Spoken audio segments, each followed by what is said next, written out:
వీక్షకులందరికీ నమస్కారం. గురుని యొక్క వక్రత్యాగము. దేవగురువైనటువంటి బృహస్పతి గత కొద్ది నెలలుగా వక్రించి ఆయన మేషరాశి యందు సంచారం చేస్తూ ఉన్నారు. ఆ వక్రగతిని వదిలిపెట్టి డిసెంబర్ 31వ తారీఖు లగాయతు ఆయన రుజు మార్గంలో ప్రయాణం చేస్తారు. మేషరాశి ఎందే ఇప్పుడు ఉదాహరణకి గతంలో కూడా చాలామంది అపోహలు ఏంటి అంటే మేషంలో గురుడు వక్రించారండి, వెనక్కి వస్తారు కదండి అని చెప్పి చాలామంది అడిగారు. గురుడు ఎక్కడా కూడా వెనక్కి రాలా. ఇక వచ్చేటువంటి కాలంలో కూడా అంటే ప్రతి సంవత్సరంలోనూ గురుని యొక్క వక్రగతి ఉంటుంది. ఆ వక్రగతి ఉన్నా కూడా వెనకకి రాసి మారితేనే మనం ఎక్కువ ప్రామాణికంగా మనం కన్సిడర్ చేయాలి. అయితే ఇప్పుడున్నటువంటి పరిస్థితులను కనుక మనం దృష్టిలో పెట్టుకుంటే డిసెంబర్ 31వ తారీఖు లగాయతు మే నెల 1వ తారీఖు 2024వ సంవత్సరం వరకు కూడా అంటే దాదాపుగా 4 నెలల పాటు గురుడు రుజు మార్గంలో అనగా వెనకకి కాకుండా ముందుకి ప్రయాణం చేస్తారు. మేషరాశి యందు ఆయన సంచారం చేస్తారు. మరి మే 1వ తారీఖున మేషాన్ని వదిలిపెట్టి గురుగ్రహం వృషభ రాశిలోకి ఆయన యొక్క సంచారాన్ని ప్రారంభించి 1 సంవత్సర కాలం పాటు మరలా వృషభ రాశిలో సంచారం చేస్తారు. మరి ఇప్పుడు మారేటువంటి గురుగ్రహానికి చాలా విశేషమైనటువంటి ప్రాధాన్యత ఉన్నది. అనగా ఈ గురువు ఎప్పుడైతే తన వక్రగతిని వదిలిపెట్టేస్తూ ఉన్నారో ఈ వక్రగతిని వదిలిపెట్టడంతో కొన్ని రాశుల వారికి శుభయోగము, కొన్ని రాశుల వారికి అశుభయోగము కూడా జరగబోతూ ఉన్నది. ఉదాహరణకి గురుని వక్రగతి బాగా ఉపయోగపడ్డటువంటి రాశులు కొన్ని ఉన్నాయి. వృశ్చిక రాశి మరీ ముఖ్యంగా అక్టోబరు, నవంబరు, డిసెంబరు ఈ 3 నెలల కాలంలో గురుడి వక్రగతి వల్ల వృశ్చిక రాశి వారికి చాలా శుభ కార్యక్రమాలు జరిగాయి. అలాగే వృషభ రాశి వారికి కూడా చాలా శుభ కార్యక్రమాలు అంటే భూమికి, గృహానికి, వివాహానికి, సంతానానికి, బంగారానికి వీటికి సంబంధించినటువంటి అనేక శుభ ఫలితాలు వృషభ రాశి వారికి, కన్యారాశి వారికి, కర్కాటక రాశి వారికి, వృశ్చిక రాశి వారికి, అలాగే కుంభ, మకర రాశుల వారికి కూడా గురుడు వక్రగతి ఫలితం కొంత అనుకూలంగానే వచ్చింది. అయితే మరి ఇప్పుడు వక్రగతి తొలగిపోతోంది. మే నెల 1వ తారీఖు వరకు గురుడు వక్రగతిని వదిలిపెట్టి రుజుమార్గంలో అదే రాశి యందు ఉంటారు, మేషరాశిలోనే, కాకపోతే ఇక వక్రగతి ఉండదు. మరి అలాంటప్పుడు ఈ వక్రగతి వదిలిపెట్టిన తర్వాత ఏ రాశులు ఈ గురుని యొక్క సంపూర్ణమైనటువంటి గురు బలాన్ని పొందబోతూ ఉన్నాయా అంటే మొట్టమొదటి రాశి మీనరాశి. మీనం చాలా తీవ్రమైనటువంటి సమస్యల్లో ఉన్నటువంటి రాశి. ఎందుకంటే జన్మ రాహు యొక్క సంచారము, ఏలిన నాటి శని దోషాలతోటి చాలా ఇబ్బందిగా ఉంది. దాంతోపాటు గురుడు వక్రం, ఇది చాలా ఇబ్బంది పడుతూ ఉన్నటువంటి పరిస్థితుల్లో ఈ గురుడు వక్రగతిని వదిలిపెట్టిన తర్వాత పూర్ణంగా గురుబలం వచ్చేటువంటి రాశుల్లో మీనరాశి ఒకటి. ఆ తదుపరి మిథున రాశి కూడా గురుబలాన్ని సంతరించుకుంటుంది. ఆ తదుపరి సింహరాశి, ప్రధానంగా సింహరాశి వారికి అన్ని పనులు స్ట్రక్ అయిపోయి ఉన్నాయి. ఏ పని అవ్వట్లేదు ఈ గురుబలం లేక. ఈ గురుబలం ఆ వక్రగతి వదిలిపెట్టడం సింహరాశికి చాలా కలిసి వస్తుంది. ఇక తులారాశి వారి పరిస్థితి కూడా అంతే. తులారాశి వారికి ఎక్కడ చూసినా మంచి గురుబలం ఉందని చెప్తున్నారు కానీ ఫలితాలు రావట్లేదంటే ఇక్కడ గురుడు వక్రగతి ఉంది, అందువల్ల ఇప్పటివరకు రాలా. వక్రత్యాగం అయిపోతుంది కాబట్టి ఇక మీదట 3-4 నెలల పాటు గురుబలం పూర్తిగా తులారాశి వారికి వస్తుంది. ఇక ఆ తదుపరి ధనురాశి వారికి, ధనురాశి వాళ్ళకి ఎక్కడ చూసినా బాగుందని చెప్తున్నారు, ఏ ఫలితాలు రావట్లేదంటే బాగున్నటువంటి గ్రహాలన్నీ వక్రించి ఉన్నప్పుడు ఫలితాలు ఏమొస్తాయి? మొన్నటి వరకు నవంబర్ నెల వరకు శని వక్రంలో ఉన్నారు, శని ఫలితాలు రాలా. గురువు పంచమ స్థానంలో ఉన్న రాహుతో కలిసి ఉన్నారు, ఆ ఫలితాలు రాలా.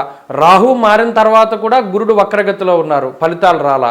మరి ఇప్పుడు ఈ జనవరి నెల లగాయతు, డిసెంబర్ 31 లగాయతు ధనురాశి వారికి కూడా గురుబలం సక్రమంగా వచ్చేటువంటి అవకాశాలు ఉన్నాయి. ఎన్ని రాశులు అయ్యాయండి అక్కడికి? మీనరాశి, అలాగే మిథున రాశి, సింహరాశి, తులారాశి, ధనురాశి, 5 రాశుల వారికి ఈ గురుని యొక్క వక్ర త్యాగము అనేటువంటిది సంపూర్ణమైనటువంటి శుభ ఫలితాలని ఇవ్వబోతూ ఉన్నది. ఏ రకమైనటువంటి ఫలితాలండి ఈ 5 రాశులకి అంటే ఒక్కొక్క స్థానాన్ని బట్టి ఒక్కొక్క రాశి ఉంటుంది.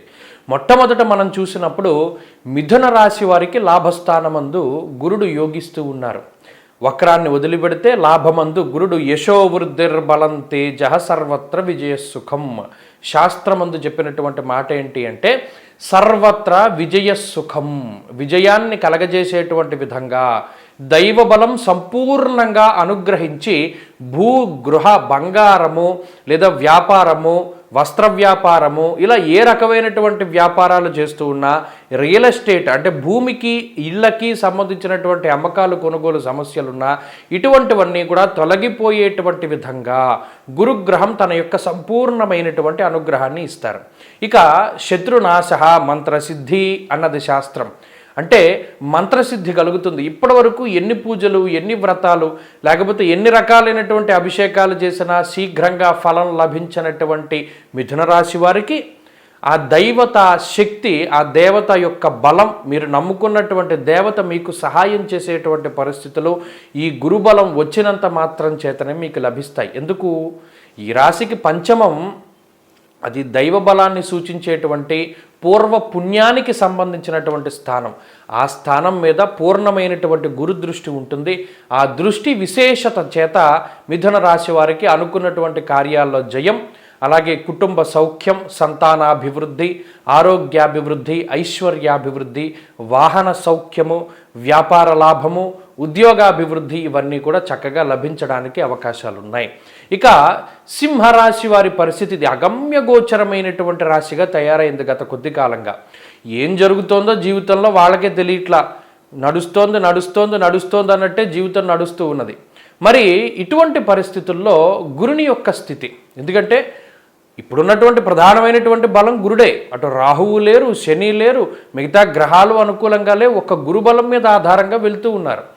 ఈ సమయంలో గురుడు వక్రగతిని పొంది రుజుమార్గంలో ప్రయాణిస్తే సింహరాశిని మించినటువంటి ఆనందపడేటువంటి రాశి, యోగ్యమైనటువంటి రాశి ఇంకోటి ఉండదు. కారణం ఏంటి అంటే భాగ్యస్థానం అనేటువంటిది చాలా గొప్ప కోణము.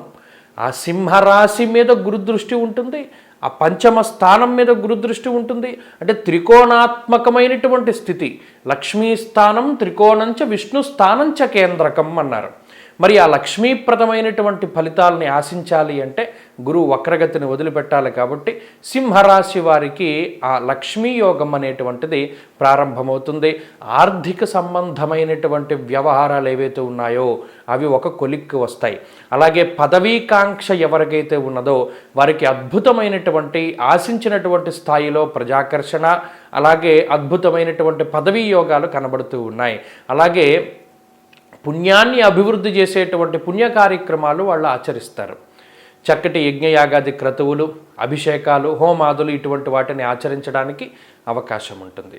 ఇక అంతేకాక పుణ్య కార్యక్రమాలు, శుభ కార్యక్రమాలు, సంతానానికి సంబంధించినటువంటి విషయాలు, శుభవర్తమానాలు, కుటుంబ సౌఖ్యంతో పాటుగా ఉద్యోగ వ్యాపారాల యందు అభివృద్ధి, ఐశ్వర్యాభివృద్ధి, వాహన ప్రాప్తి, నూతన గృహ ప్రవేశాది విషయాల యందు, కొత్తగా కొనేటువంటి భూమి, పొలాలు, స్థలాలు ఇటువంటి లావాదేవీల్లో చక్కగా వాళ్ళు ముందుకు వెళ్ళగలుగుతారు. సర్వత్రా కూడా ఆగిపోయినటువంటి పనులన్నీ కూడా ముందుకు సాగడానికి అవకాశం ఉంటుంది. ఇది సింహరాశి వారి యొక్క స్థితి. ఇక తులారాశి వారి విషయానికి వస్తే వీరిది అదృష్టమో తెలియదు, దురదృష్టమో తెలియదు, అవయోగమో తెలియదు, యోగమో తెలియదు. గురుడు బలం వచ్చింది. గత కొద్ది కాలంగా అటు పంచమంలో గురుడున్నా యోగాన్ని ఇవ్వలేకపోయారు. అర్ధాష్టమ శని పీడలు అనుభవించారు, గ్రహణాలు అనుభవించారు, కాలసర్పదోషాలు అనుభవించారు. గురుడు వస్తే కాస్తాడరా బాబు అనుకున్న తరుణంలో ఆ గురుడేమో రాహువుతో కలిసి ఉండడం వల్ల ఫలితాలు రావట్లా.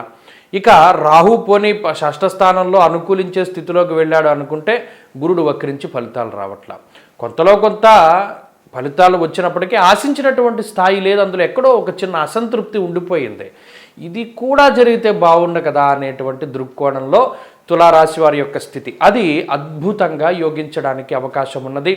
మీ జీవితంలో ఎక్కడా అసంతృప్తి అనేటువంటిది లేకుండా ఈ 3-4 నెలల సమయంలో చక్కగా గురుగ్రహం తను ఇచ్చేటువంటి సంపూర్ణమైనటువంటి శుభ ఫలితాలని మీకు ఆయన ఇస్తారు అనడంలో ఏమాత్రం అతిశయోక్తి లేదు. ఎందుకంటే అటు రాహువు యోగిస్తున్నారు, గురుడు యోగిస్తున్నారు. కాబట్టి జాతకంలో కూడా చాలా అద్భుతమైనటువంటి దశలు జరిగితే ఈ 4 నెలలు అంటే మీరు ఆశించినటువంటి గ్రోత్, ఉద్యోగ మార్పో, వ్యాపారాభివృద్ధో, కుటుంబ సభ్యుల్లో ఎవరికైనా వివాహమో లేకపోతే సంతానమో, లేదా మీకే ఏదైనా అభివృద్ధి కోసమని ప్రయత్నం చేస్తూ ఉంటే రుణ బాధలు, రోగ బాధలు తగ్గించుకోవడానికో, లేదా ఏదైనా ల్యాండ్, ఇళ్ళు కొనాలనో, స్థలాలు కొనాలనో, పొలాలు కొనాలనో, లేదా ఇంకోటి ఏదైనా సరే శుభ కార్యక్రమాలు, బంగారం కొనాలనో వాహనాలు కొనాలనో ఏదో ఒక రకమైనటువంటి విషయం, ఇవన్నీ కూడా త్వరితగతిన ముందుకు వెళ్ళేటువంటి పరిస్థితులు. అంతేకాక విదేశీయాన కారకుడు గురుడు, ఎవరైతే విదేశాలకి వెళ్ళాలి, అక్కడ స్థిర నివాసం ఉండాలి అని చెప్పి ప్రయత్నం చేస్తూ ఉన్నారో, లేదా ఇప్పటికే విదేశాలకు వెళ్ళి నివాసం చేస్తూ ఉన్నారో, అటువంటి వారందరికీ కూడా చక్కగా గురుగ్రహం యొక్క అనుగ్రహం సంపూర్ణంగా ఉంటుంది. తులారాశి వారికి అద్భుతమైనటువంటి కాలంగా చెప్పవచ్చు. ఇక ధనురాశి స్థితిగతులను చూస్తే చాలామంది ధనురాశి వాళ్ళు నాకు చెప్పేటువంటి మాట ఏంటంటే, మీరు బాగుందనే చెప్తున్నారు కానీ అసలు బాగట్లేదండి అని చెప్తున్నారు. దీనికి ఒక విషయం ఏంటి అంటే, పంచమంలోకి గురుడు వెళ్ళారు, గురుబలం వచ్చింది, అయినా రాహుతో కలిసి ఉన్నారు, ఫలితాలు రాలేదని అనుకున్నాం. అర్ధాష్టమ రాహు వచ్చాక రాహు ప్రతికూలత పెరిగింది అని అనుకున్నాం. మరి శని తృతీయంలోకి వెళ్ళాక శని వక్రించారు కొంతకాలం, మొన్న నవంబర్ నెల వరకు, ఆ ఫలితాలు రాలేదు జనవరి నుండి. సరే శని మారితే బాగుంటుందన్నారు, అది లేదండి అంటే నవంబర్ వరకు మరి వక్రంలో ఉన్నారు కాబట్టి ఆ వక్రగతి పూర్తయిన తర్వాత ఇప్పుడిప్పుడే ఫలితాలు రావడం ప్రారంభమయ్యాయి. ఇక గురుడు పంచమంలోకి వెళ్ళినా వక్రించి ఉన్నారు కాబట్టి ఫలితం రాలేదు. ఇప్పుడు అన్నిటికీ కూడా లైన్ క్లియర్. శని వక్రగతిని వదిలేశారు, గురుడు వక్రగతిని వదిలిపెట్టేస్తున్నారు కాబట్టి ధనురాశి వారికి సంపూర్ణమైనటువంటి గురువు యోగాన్ని అందించేటువంటి కాలం ఈ డిసెంబర్ 31 నుండి ప్రారంభమవుతుంది. 3 నెలలు లేదా 4 నెలల పాటు గురుగ్రహం యొక్క అనుకూలత ఉంటుంది. అంటే ఒక పావు సంవత్సరం అనుకోండి, చక్కగా మరి కొత్త సంవత్సరంలో గురుబలం రావడం అనేటువంటిది కూడా అదృష్టమే. అంటే ఉద్యోగంలోనో, వ్యాపారంలోనో, కుటుంబంలోనో, సంతానంలోనో, ఐశ్వర్యపరంగానో అభివృద్ధి కనబడేటువంటి విషయంగా చెప్పవచ్చును. అర్ధలాభం తదైశ్వర్యం స్వకర్మ రతిహర్షితం. నచ్చేటువంటి పని చేయగలిగేటువంటి అవకాశం, ఏ పని అయితే మీకు నచ్చుతుందో అదే చేయగలిగేటువంటి పరిస్థితులు ఇవన్నీ కూడా గురువు అనుకూలిస్తారు. చక్కగా వాహనాది సౌఖ్యం, కొత్త వాహనం కొనుగోలు చేసేటువంటి, కొత్త ఇళ్ళు, గృహాలు, గృహప్రవేశాలు, స్థలాలు, పొలాలు ఇటువంటివి కొనుగోలు చేసేటువంటిది, బంగారాన్ని కొనుగోలు చేసేటువంటివి ఇవన్నీ కూడా చక్కగా ధనురాశి వారిలో కనబడుతున్నాయి. ఇలా ధనురాశి వారికి చక్కటి అభివృద్ధి జీవితంలో గురుబలం రావడం వల్ల జరుగుతుంది. ఇది చక్కగా అనుకూలించేటువంటి విషయం. ఇక మీనరాశి యొక్క స్థితిగతులను చూస్తే మీనం చాలా అధ్వాన స్థితిలో ఉన్నారు. ఎందుకంటే ఏలినాటి శని, ఈ గురుబలం ఈ సంవత్సరం వెళ్ళిపోతే మళ్ళీ 2 ఏళ్ల వరకు గురుబలం రాదు. తృతీయ చతుర్థ స్థానాలు గోచారంలో గురుడికి అనుకూలమైనటువంటి స్థానాలు కాదు.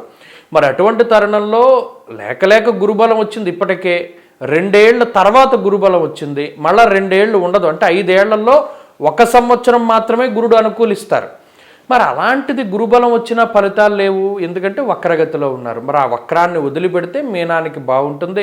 అది ఈ జనవరి నెల 1వ తారీఖు నుండి జరుగుతుంది. కాబట్టి మీనరాశి వారికి కూడా ఇది సంపూర్ణంగా ఆనందంగా ఉండేటువంటి సమయంగా చెప్పవచ్చును. గురుని యొక్క మార్పు సంపూర్ణమైనటువంటి శుభ ఫలితాన్ని ఇస్తుంది. మనస్సౌఖ్య, యశోవృద్ధి, సౌభాగ్యంచ ధనాగమ. ధనం ఆగమనం, ఎందుకంటే 2వ స్థానము చాలా కీలకమైనటువంటిది. మణిర్ముక్తాఫలం స్వర్ణం రత్నధాతుకలం కదంబకం అన్నారు. అంటే మణిమాణిక్యాలు, ధనము, ముఖము, వాక్కు, కుటుంబము, ఈ చర్మానికి సంబంధించి వీటన్నిటికి సంబంధించినటువంటి నేత్రస్థానం కాబట్టి ఇవన్నీ కూడా అభివృద్ధి పదంలో ఉంటాయి. అనారోగ్య సమస్యలు తగ్గుతాయి. ధనాగమనం, ఎన్ని రకాలుగా ధనాన్ని సంపాదన చేయాలి, ఆర్జించాలి అనుకుంటూ ఉన్నారో అన్ని రకాలుగా కూడా ధనం చేతికి అందుతూ ఉంటుంది. దీనివల్ల ఆర్థిక లోటు తగ్గుతూ ఉంటుంది, ఐశ్వర్యం పెరుగుతూ ఉంటుంది. దానితో పాటుగా కుటుంబ సౌఖ్యము, వివాహాది శుభ కార్యక్రమాలు, సంతానం కలగడం, బంగారం కొనుగోలు చేయడం, వాహనాలు కొనుగోలు చేయడం లాంటి అనేకమైనటువంటి శుభవార్తలు, వర్తమానాలు, సౌఖ్యము ఇవన్నీ కూడా మీనరాశి వారికి గురుబలం రావడం వల్ల ఈ 4 నెలల్లో కూడా ఖచ్చితంగా జరుగుతాయి. మరింత గురుబలం పెంపొందించుకోవడానికే చక్కగా గురుచరిత్ర కానీ, దక్షిణామూర్తి యొక్క స్తోత్రాన్ని కానీ పారాయణ చేస్తూ ఉంటే మరింత శుభ ఫలితాలు వస్తాయి. స్వస్తి.